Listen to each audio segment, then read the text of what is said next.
बोलो कृष्ण बलदेव की जय। श्रीमद् भागवत महापुराण सुख सागर चौथा स्कंध 23वां अध्याय। स्त्री सहित राजा पृथु का वैकुंठ गमन।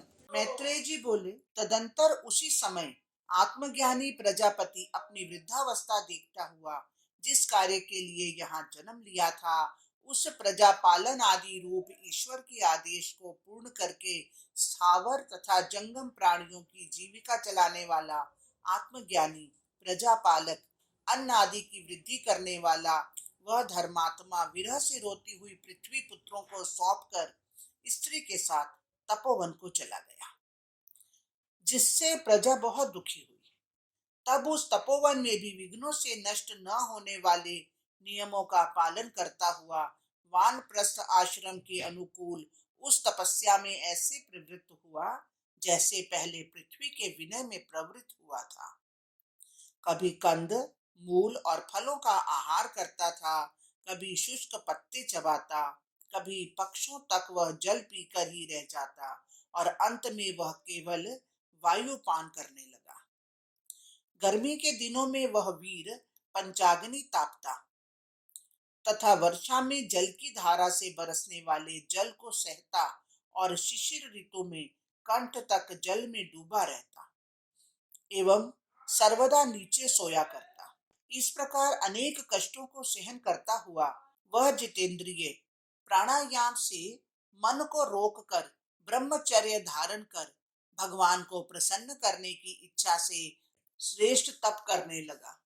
इस प्रकार धीरे धीरे प्राप्त उस तपस्या से इसके समस्त कर्म जब नष्ट हो गए, तब इसका अंतःकरण पवित्र हो गया और समस्त वासनाएं नष्ट हो गई।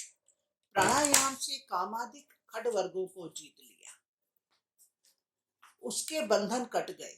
भगवान सनत कुमार ने जिस परम अध्यात्म योग का उपदेश दिया था, पुरुषों में श्रेष्ठ राजा पृथु उसी से भगवान का भजन करने लगे। फिर तो उस महात्मा की भगवान पार ब्रह्म में अनन्य भक्ति उत्पन्न हो गई। भगवान की परिचर्या से उसका मन शुद्ध हो गया, उसे विराग देने वाला ज्ञान उत्पन्न हो गया। इसकी भगवान में अनन्य भक्ति उत्पन्न हो गई। सारे संशयों का एवं उपाधि रूप हृदय की ग्रंथि नष्ट हो गई। देहादि से आत्मबुद्धि भी नाश हो गई और उसे ऐसा ज्ञान हो गया कि जिससे वह प्राप्त हुई सिद्धियों से भी निष्प्रह हो गया। फिर उसने उस परम ज्ञान को भी त्याग दिया, क्योंकि जब तक मनुष्य भगवान की कथाओं में प्रेम नहीं करता, तब तक वह सिद्धियों से प्रमत्त ही रहता है। इस प्रकार वीरवर पृथु ने अपनी आत्मा को ब्रह्म से लगाकर स्वयं ब्रह्म रूप हो समय आने पर शरीर छोड़ दिया। उन्होंने गुदा को पार्शनी से रोककर धीरे धीरे वायु को ऊपर उठाया और नाभि में स्थित किया और फिर वहां से ऊपर उठाकर कोष्ठ में स्थित किया, तदंतर हृदय में और उसके बाद उर में, पुनः कंठ में और फिर उसे भृगुटी में स्थापित किया। फिर उस वायु को क्रमशः ऊपर उठाते हुए ब्रह्मरंध्र से में ले जाकर वायु को वायु में लय कर दिया। फिर कठिनांश को पृथ्वी में, तेज को तेज में, छिद्रों को आकाश में, द्रव को जल में, इस प्रकार शरीर को यथास्थान में लय कर दिया। पश्चात अद्वितीय आत्म की प्रतिपत्ति के लिए महाभूतों को भी विलीन कर दिया। इंद्रियों को शब्द आदि विषयों में लीन कर दिया। फिर विषयों को अहंकार में और अहंकार को भी महतत्व में लीन किया। फिर संपूर्ण कार्य की जिसमें स्थिति है, ऐसे महतत्व को मायामय जीवन में लीन किया और आत्मा में स्थित उस उपाधि को ज्ञान और वैराग्य के प्रभाव से अपने स्वरूप में स्थित होकर शरीर छोड़ दिया। अब उसकी स्त्री की दशा सुनिए। माया से आरोपित उसकी सारी उपाधियां छूट गईं। तब उनकी अर्ची नामक महारानी, जो वन में उनके साथ गई थी, महातपस्वी राजर्षि के वियोग में घोर विलाप करने लगी और लकड़ियों की चिता बना पति के साथ ही अग्नि में प्रवेश कर गई। उनके धर्म पालन को देखकर देवता गण उनकी प्रशंसा करने लगे। अप्सराओं ने धन्य धन्य कह आकाश से फूलों की वर्षा की।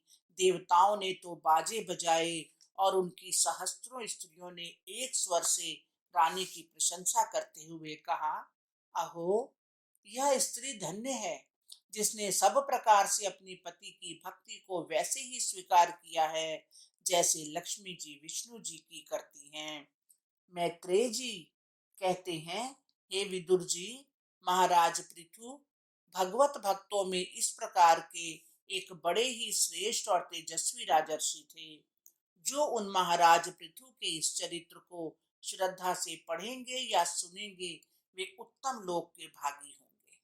ब्राह्मण ब्रह्म तेज, क्षत्रिय राजा, वैश्य धनवान और शूद्र पढ़े तो वह बड़ा सज्जन हो जाएगा। यदि स्त्री या पुरुष इसे आदर पूर्वक 3 बार सुने तो उसे उत्तम संतान और धन की प्राप्ति होती है। इसके पढ़ने से मूर्ख पंडित और अयशी यशी होता है। यह आख्यान आयुवर्धक और स्वर्गदायक है। यह कली के पापों का नाश करने वाला और सब प्रकार से अर्थ धर्म काम और मोक्ष को देने वाला है।